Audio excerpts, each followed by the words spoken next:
Quality और consistent performance के लिए सिर्फ सिल्वर पंप्स एंड मोटर्स, नाम याद रखना। આવો નજર કરીએ જગદીશ સર પાસેથી કે કયા સ્ટોક અને સેક્ટર છે કે આ તેજીમાં આપણે અહીંથી આવનારા દિવસોમાં સારા એવા આપણને એક્શનમાં જોવા મળી શકે સર.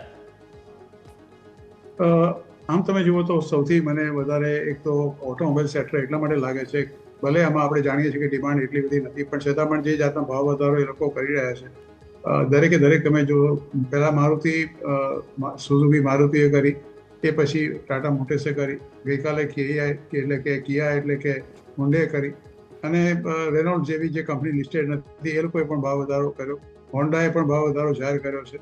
એટલે મને એવું લાગે છે કે આ પર્ટિક્યુલર મંથ માટે, હું આજે આ માર્ચ મહિનાની આપને વાત કરું છું, એમાં અત્યારે કદાચ જો છેલ્લા દિવસોમાં કદાચ કોઈ જો વધારે પડતું તમને જોવા મળશે તો એ ડેફિનેટલી સેક્ટર ઓટોમોબાઈલનું જ રહેશે, કારણ કે દરેકને વધારે ભાવ પોસાય એવું નથી લાગતું અત્યારે. એટલે એમાં એક થશે.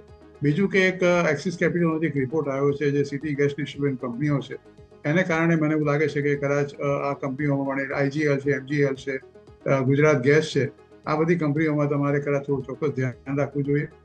જે ત્રીજું સેક્ટર મને એવું લાગે છે કે રિયલ્ટી સેક્ટરનું છે, કે જે કંપનીઓ જે બહુ જ ઘટાડો, જેમાં તીવ્ર ઘટાડો આપણે જોયો હતો, મેક્રોટેક ડેવલપર્સ છે, ગોદરેજ પ્રોપર્ટીઝ છે, ઘણી બધી કંપનીઓ છે કે જેમાં મને એવું લાગે છે કે ફરી એકવાર તમને તેજી ચોક્કસ જોવા મળશે. અને ચોથી જે કંપનીઓ છે જે મને પોતાને લાગે છે કેપિટલ ગુડ્સ છે અને મેટલ છે. આ બીજી બે સેક્ટર છે.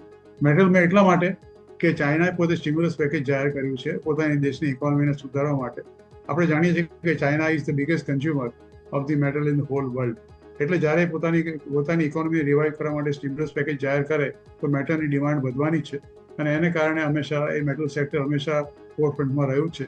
બીજું કે જે ડોલર ઇન્ડેક્સ છે, શરૂઆતમાં લગભગ 110-111 સુધી પહોંચેલો, લગભગ 103ની આસપાસ આવી ચૂક્યો છે, અને જ્યારે ડોલર ઇન્ડેક્સ ઘટે છે ત્યારે મેટલ સેક્ટર હંમેશા તેજીમાં રહે છે. એટલે એક તો એ મેટલ સેક્ટર રહેશે, અને ચોથું જે ઘણા વખતથી બેકડ્રોપમાં રહ્યું છે એ કેપિટલ ગુડ્સનું સેક્ટર છે, કારણ કે સરકાર પોતે જેવો ખર્ચો કરવો જોઈએ ખર્ચો નથી કરતી, પણ હવે લાગે છે કદાચ 31 માર્ચ પહેલા એ લોકો આ ખર્ચો ચોક્કસ કરશે. એટલે કેપિટલ ગુડ્સની અંદર પણ થોડું ધ્યાન રાખવા જેવું છે. સિમન્સ છે, એબીબી છે, લાર્સન એન્ડ ટોબ્રો છે, આ બધી કંપનીઓમાં ચોક્કસ ધ્યાન રાખવાની જરૂર છે.